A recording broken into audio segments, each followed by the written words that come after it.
procedure, we're talking about when to grant a motion for a new trial, and this is outlined in Rule 59. There are three main categories why a new trial may be granted. First is if the weight of the evidence goes against the jury verdict. Second, if the conduct of the trial or the jury deliberations were impartial, and these are called process errors, and ultimately it just means if we upheld the verdict, then there would be a miscarriage of justice. And third, if there is newly discovered evidence. We won't talk about that because that is really rare as far as newly discovered evidence being a merit or for a new trial. I guess we can also add a fourth category where a new trial may be granted if there are some serious errors that occur during the trial process. So let's go ahead and talk about the weight of the evidence errors. Mostly that's just because that's what we focused on. And we have a case here, Trivedi versus Cooper. Ultimately, there were three claims that happened in this case. And Trivedi is the plaintiff and Cooper is the defendant. And there's three main parts: judgment as a matter of law in our analysis, whether a new trial should be granted, and a remediator, which is a choice for the defendants on a new trial or reduced damages. So let's go ahead and work through our analysis quickly. This will also be a review of what we had just talked about with judgment as a matter of law. So, first, Cooper failed to properly raise judgment as a matter of law for the third count, which is a hostile environment count, and thus they waived the right to make the motion for a Rule 50B.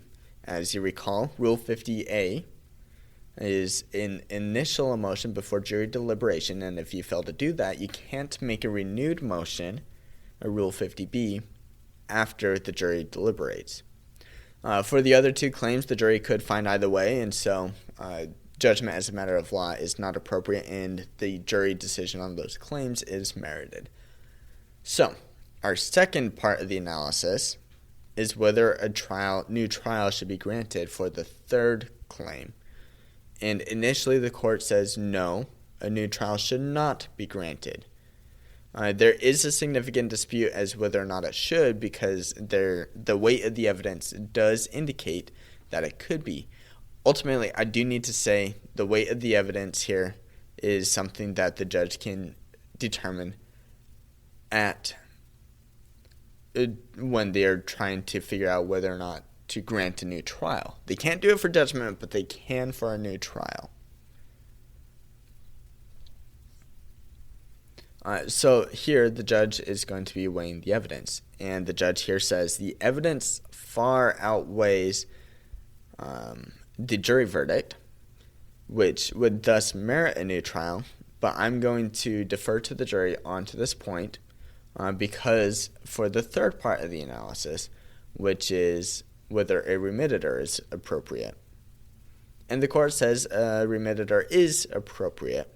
The jury came back with a showing of $700,000 in damages.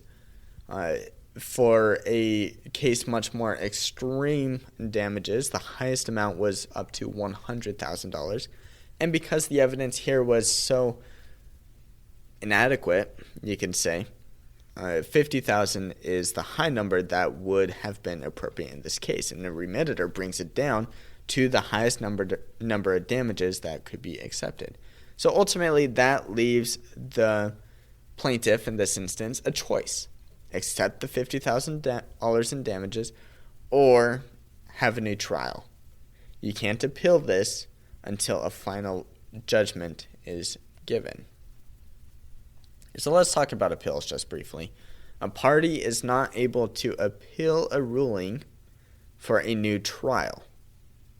You can only appeal a final judgment. And again, a new trial is not a granted judgment. It's we're going to start this over and see if we get the same result. We may get the same result. We may get a different result.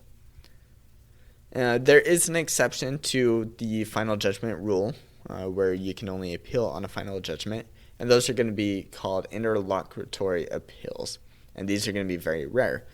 They come from preliminary injunctions, which are outlined in Rule 56A, and temporary restraining orders, which are outlined in Rule 65B. The purpose of these orders are simply to just put a freeze on the other parties until trial happens.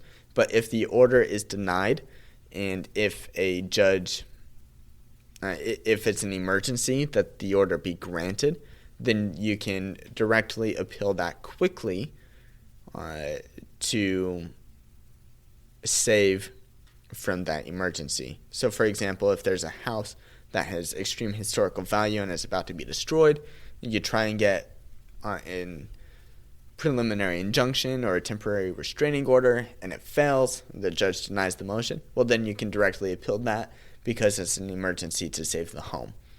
And that's going to be an interlocutory appeal, and that appeal may be granted even though there's not a final judgment already issued. So that's new trial. That's when it's granted. Things to note that are different.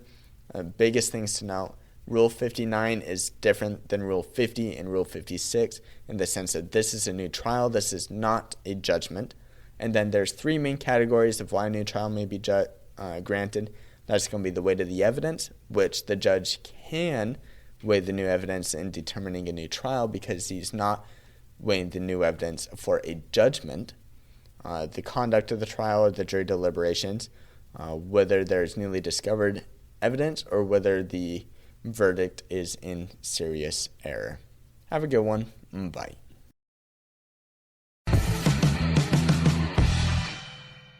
Thank you for listening to this episode of The Law Schoolers. Before I let you go, there are 4 things I want to say. The first thing is if you enjoyed these episodes and if you enjoyed the website, I would invite you to go and join Law Schoolers Pro. And you can do that by going to lawschoolers.com/join.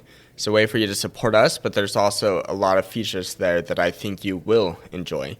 Second thing is that nearly all of our episodes are unedited. The only ones that aren't are pre-law materials, and the reason for that is so you can actually see the legal material in its raw form as I'm learning it as well. The third thing is that the information contained in these episodes are specifically only for educational purposes. They're not to be used as legal advice, and with that, the fourth thing is if it is used as legal advice, we are not liable. That is, Law Schoolers is not liable for any legal outcomes. Thank you again for enjoying the show. Have a good one.